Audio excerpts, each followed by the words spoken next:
ಸೀತಾದೇವಿಯು ತನ್ನ ಮುಸುಕನ್ನು ತೆಗೆದೊಗೆದು ಮಕ್ಕಳಿಬ್ಬರನ್ನೂ ಮೈದಡವಿ ಮುದ್ದಿಸಿ, ಕಂದ, ನೀವು ನಿಮ್ಮ ಅರ್ಹತೆಯಂತೆಯೇ ನಿಮ್ಮಪ್ಪನನ್ನು ಹೊಂದಿಕೊಂಡಿರಿ. ಮುಂದೆಯೂ ಅವರ ಸದ್ಧರ್ಮದ ನಡವಳಿಯನ್ನೇ ತಿಳಿದು ಅಂತೆಯೇ ನಡೆದು ಹೆತ್ತೊಡಲನ್ನು ಸಾರ್ಥಕಗೊಳಿಸಿರಿ.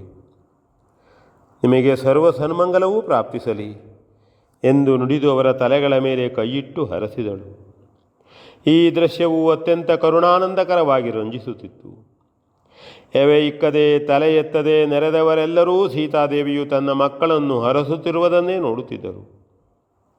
ನೋಡಿ ನೋಡಿ ಆನಂದ ಪಡುತ್ತಿದ್ದರು. ಮತ್ತೆ ಹೆಚ್ಚು ಹೊತ್ತು ಕಳೆಯದೆ ಜಾನಕಿಯು ಅಲ್ಲಿಂದ ಎದ್ದು ಬಂದು ಶ್ರೀರಾಮನ ಎಡಭಾಗದಲ್ಲಿ ತುಸು ದೂರ ನಿಂತು ಅಲ್ಲೇ ಬಗ್ಗಿ ನೆರೆದ ಜನಸ್ತೋಮವನ್ನು ವಂದಿಸಿ ಎದ್ದು ಕೈಜೋಡಿಸಿ ನಿಂತಳು.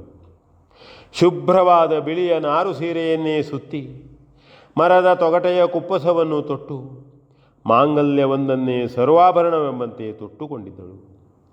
ತಪಸ್ವಿನಿಯ ಹಾಗೆ ಕೃಶಾಂಗಿಯಾಗಿಯೂ ಅತ್ಯಂತ ತೇಜಶಾಲಿನಿಯಾಗಿಯೂ ದಿವ್ಯ ಲಾವಣ್ಯವೆಲ್ಲವನ್ನು ಮುಖದ ಕಾಂತಿಯಲ್ಲೇ ತುಂಬಿಸಿಕೊಂಡಂತೆ ಸೀತಾದೇವಿಯು ಕಂಗೊಳಿಸುತ್ತಿದ್ದಳು. ತಲೆಯ ಕೂದಲನ್ನು ಮೇಲೆ ಎತ್ತಿ ಕಟ್ಟಿ ಬಿಳಿಯ ಹೂವೊಂದನ್ನು ಮಾತ್ರ ಮುಡಿದಿದ್ದಳು.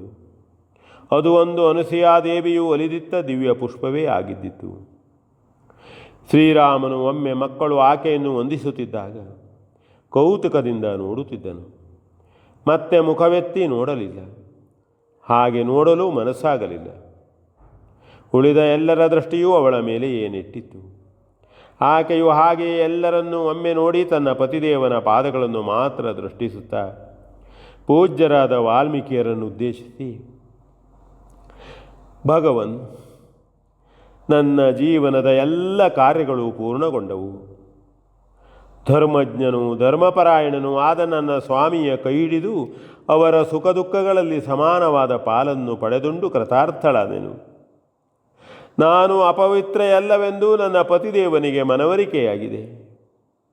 ಪತಿಯನ್ನಲ್ಲದೆ ಕನಸಿನಲ್ಲಿಯೂ ನಾನು ಅನ್ಯಥಾ ಭಾವಿಸಿದವಳಲ್ಲ. ಅಂತೆಯೇ ಒಮ್ಮೆ ಸಾಕೇತದ ಮಹಾರಾಜ್ಞಿಯೂ ಆಗಿ ಆ ಸುಖವನ್ನು ಅನುಭವಿಸಿದೆನು. ನನ್ನ ಸ್ವಾಮಿಯು ನನ್ನನ್ನು ತ್ಯಜಿಸಿಬಿಟ್ಟರೆಂದು ನಾನು ಸರ್ವಥಾ ಭಾವಿಸುವವಳಲ್ಲ.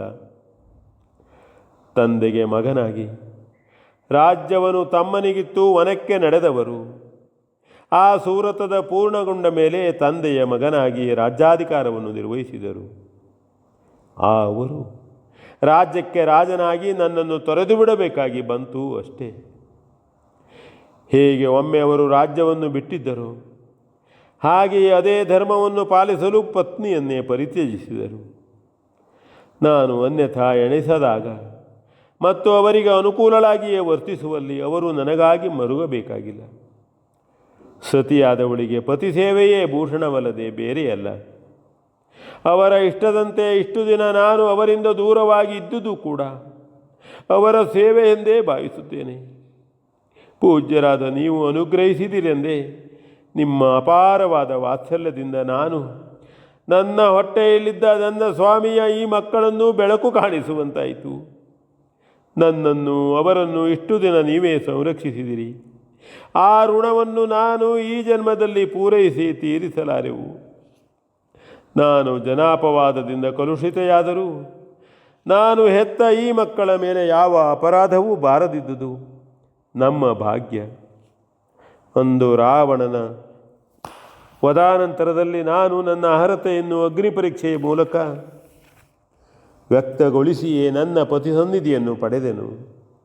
ಅಂತೆಯೇ ಈ ಬಾಲಕರು ಮಂತ್ರಸಿದ್ಧಿಯ ಪರೀಕ್ಷೆಯಲ್ಲಿ ಉತ್ತೀರ್ಣರಾಗಿ ತಮ್ಮ ಅರ್ಹತೆಯನ್ನು ಪ್ರದರ್ಶಿಸಿಯೇ ಅವರ ಪಿತೃಸನ್ನಿಧಿಯನ್ನು ಸೇರಿದರು. ಮಹಾರಾಜರು ಕೂಡ ತಮ್ಮೆಲ್ಲರ ಹಾಗೂ ಜನಾಭಿಪ್ರಾಯವನ್ನು ಪರಿಗಣಿಸಿಯೇ ತನ್ನ ಮಕ್ಕಳನ್ನು ಅವರ ಅರ್ಹತೆಯಿಂದ ಸ್ವೀಕರಿಸಿಕೊಂಡರು. ನಾನಿನ್ನೂ ಕೃತಕೃತ್ಯಳು. ಪಡೆದ ಮಕ್ಕಳನ್ನು ಅವರ ತಂದೆಗೊಪ್ಪಿಸುವವರೆಗೆ ತಾಯಿಯಾದ ನಾನು ಜೀವಿಸಿರಬೇಕಾಗಿತ್ತು ಅಷ್ಟೇ. ಹಾಗೆ ಒಪ್ಪಿಸಿಕೊಡುವ ಅರ್ಹತೆಯೂ ನನಗಿರಲಿಲ್ಲ. ಆ ಭಾಗ್ಯವನ್ನು ಪಡೆದು ನಾನು ಹುಟ್ಟಲಿಲ್ಲ. ಆದರೂ ಮಕ್ಕಳು ತಂದೆಯನ್ನು ಸೇರಿಕೊಂಡು ತಂದೆಯು ಮಕ್ಕಳನ್ನು ಸಂಪ್ರೀತಿಯಿಂದ ಸ್ವೀಕರಿಸಿಕೊಂಡು ಆ ತಂದೆ ಮಕ್ಕಳು ಒಂದಾದ ದೃಶ್ಯವನ್ನು ಕ್ಷಣಕಾಲವಾದರೂ ಕಂಡು ಆನಂದ ಪಡುವ ಸೌಭಾಗ್ಯವು ನನಗೆ ದೊರಕಿತಲ್ಲ, ಅಷ್ಟೇ ಸಾಕು ನನಗೆ. ನಾನು ಧನ್ಯೆ. ತಂದೆ ತಾಯಿಯರದನ್ನರಿಯದೆ ಹುಟ್ಟಿರುವ ನಾನು ಒಬ್ಬ ಜನಕನಿಂದ ಎಲ್ಲ ಸುಖಗಳನ್ನು ಹೊಂದಿ ಪೋಷಿಸಲ್ಪಟ್ಟೆನು. ಹುಟ್ಟಿ 12 ವರ್ಷಗಳವರೆಗೂ ತಂದೆಯ ಮುಖವನ್ನು ಕಾಣುವ ಭಾಗ್ಯವಿಲ್ಲದ ನನ್ನ ಮಕ್ಕಳು ಅಂತೆಯೇ ತಮ್ಮ ಆಶ್ರಮದಲ್ಲಿ ಅವರ ಶೈಶವವನ್ನು ಕಳೆದರು. ಮುಂದೆ ಆ ಎಲ್ಲವನ್ನು ತಮ್ಮ ತಂದೆಯ ಪೂರ್ಣಾನುಗ್ರಹದಿಂದ ಪಡೆದುಂಡು ಕೃತಾರ್ಥ ಚರಿತರಾಗಲಿ. ಪತಿದೇವನಿಗೆ ಎಷ್ಟು ಕಾಲದವರೆಗೆ ಪತ್ನಿಯಾಗಿರಬೇಕಿತ್ತೋ ಅಷ್ಟು ಕಾಲ ಹಾಗೆಯೇ ಆಗಿದ್ದೆ. ಎಷ್ಟು ಕಾಲ ರಾಜ್ಯದ ರಾಣಿಯಾಗಿರಬೇಕಿತ್ತೋ ಅಷ್ಟು ಕಾಲ ಅದೂ ಆಗಿದ್ದೆ. ನನ್ನ ಹೊಟ್ಟೆಯ ಮಕ್ಕಳು ಅವರ ಜನ್ಮದಾತನ ಮಡಿಲಿನೇರಿದ ಮೇಲೆ ಇನ್ನೂ ನನಗೇಕೆ ಅವರ ಚಿಂತೆ? ಆಗಲೇ ಬೇಕಾದ ಎಲ್ಲವೂ ಆಗಬೇಕಾದಂತೆಯೇ ಆಗಿದೆ. ಅಂತೆಯೇ ನನ್ನ ಜನ್ಮ ಜೀವನಗಳೂ ಕೂಡ. ಪರಿತ್ಯಕ್ತಳಾದ ನನಗೆ ನನ್ನ ಸ್ವಾಮಿಯ ಪಾದದರ್ಶನವನ್ನೊಮ್ಮೆ ಪಡೆದು ಈ ಮಕ್ಕಳನ್ನು ಆ ದಿವ್ಯ ಸನ್ನಿಧಿಯಲ್ಲಿ ಅರ್ಪಿಸುವವರೆಗೆ ಮಾತ್ರ ಬದುಕಿರಬೇಕೆಂಬ ಒಂದೇ ಒಂದಾಸೆಯು ಉಳಿದಿತ್ತು. ಅದು ಇಂದು ಪೂರೈಸಿತು. ಇನ್ನಾವುದೂ ನನಗೆ ಬೇಕಾಗಿಲ್ಲ. ನಾನು ಪೂರ್ಣ ತೃಪ್ತಳು. ನಾವು ನಂಬಿರುವ ಮಹಾಮಾನವ ಧರ್ಮವೇ ನನಗೆ ಮುಮ್ಮಾರ್ಗವನ್ನು ಕರುಣಿಸಲಿ, ಜಗತ್ತಿಗೆ ಸುಖ ಶಾಂತಿಗಳನ್ನಿತ್ತು ರಕ್ಷಿಸಲಿ ಎಂದು ನುಡಿದು ಪ್ರಾರ್ಥಿಸಿ ಅಲ್ಲೇ ಬಗ್ಗಿ ನಮಸ್ಕರಿಸಿದಳು. ಹಾಗೆಯೇ ಎದ್ದು ಸೀತಾದೇವಿಯು ಎಲ್ಲರನ್ನೂ ಒಮ್ಮೆ ಕಣ್ಣೆತ್ತಿ ನೋಡಿ ಅದೇ ದೃಷ್ಟಿಯನ್ನು ಪತಿಯ ಪಾದಗಳ ಮೇಲಲ್ಲಿ ಕ್ಷಣಕಾಲ ಕೀಲಿಸಿ ಕೈ ಮುಗಿದು ಆ ಎಲ್ಲರೂ ನೋಡುತ್ತಿದ್ದಂತೆಯೇ ಕಾಲ್ತೆಗೆದು ಮತ್ತಾವುದನ್ನು ಲೆಕ್ಕಿಸದೆ ಯಾರನ್ನೂ ದೃಷ್ಟಿಸದೆ ಒಮ್ಮೆಲೆ ಅತ್ಯಂತ ವೇಗವಾಗಿ ಆ ಸಭೆಯನ್ನು ಬಿಟ್ಟು ನಡೆದೇ ಬಿಟ್ಟಳು. ಸ್ವಲ್ಪ ಹೊತ್ತು ಯಾರೂ ಏನೂ ಮಾತಾಡಲಿಲ್ಲ. ಸೀತೆಯು ಎಲ್ಲಿ ಹೋದಳು ಎಂಬುದರ ಕಡೆಗೂ ಲಕ್ಷ್ಯ ಕೊಡಲಿಲ್ಲ. ಎಂದಿಗೂ ಹೀಗಾಗಬಾರದೆಂದು ಎಣಿಸಿದ್ದ ಶತ್ರುಘ್ನನು ಒಂದೇ ಸಮನೆ ತನ್ನವರೊಂದಿಗೆ ಸೀತೆಯನ್ನು ಹುಡುಕತೊಡಗಿದನು. ಅದನ್ನು ನೋಡಿ ಮತ್ತೂ ಅನೇಕರು ಅವನೊಂದಿಗೆ ಸಹಕರಿಸಿದರು. ವಿಭೀಷಣ ಸುಗ್ರೀವಾದಿಗಳು ಹೊರಹೊರಟು ಪ್ರಯತ್ನಿಸಿದರು. ಆ ಎಲ್ಲರೂ ಎಲ್ಲೆಲ್ಲಿ ಹುಡುಕಿದರೂ ಸೀತಾದೇವಿಯು ಕಾಣಸಿಗಲಿಲ್ಲ. ಅಸ್ತಮನದ ಹೊತ್ತಿಗೆ ಹನುಮಂತನು ಬಂದು ಶತ್ರುಘ್ನಾದಿಗಳ ಮುಂದೆ, ದೇವಿಯವರು ಮರಳಿ ಬರುವಂತಿಲ್ಲ. ಅರಣ್ಯ ಮಧ್ಯವನ್ನು ಹೊಕ್ಕು ಒಂದೇ ಸಮನೆ ಓಡುತ್ತಿದ್ದ ಅವರನ್ನು ಬಹು ದೂರದಿಂದ ದೃಷ್ಟಿಸಿದ ನಾನು ಅತ್ತ ಓಡುವಷ್ಟರಲ್ಲಿಯೇ ಅವರು ಅಲ್ಲಿದ್ದ ಗುಹೆಯೊಂದರಲ್ಲಿ ಹಾರಿಕೊಂಡದ್ದನ್ನು ನಾನು ಕಂಡೆನು. ಅದನ್ನು ಬಹುವಾಗಿ ಶೋಧಿಸಿದೆನು. ನನಗಾವ ಕುರುಹು ಕಾಣಿಸಲಿಲ್ಲ. ಅವರು ಇಲ್ಲಿ ಆಡಿದ್ದ ಮಾತಿನಂತೆ ತಮ್ಮ ಕೊನೆಯನ್ನು ಮುಟ್ಟಿರಬೇಕು ಎಂದು ನುಡಿದನು. ಎಲ್ಲರೂ ಖಿನ್ನನಾದರು.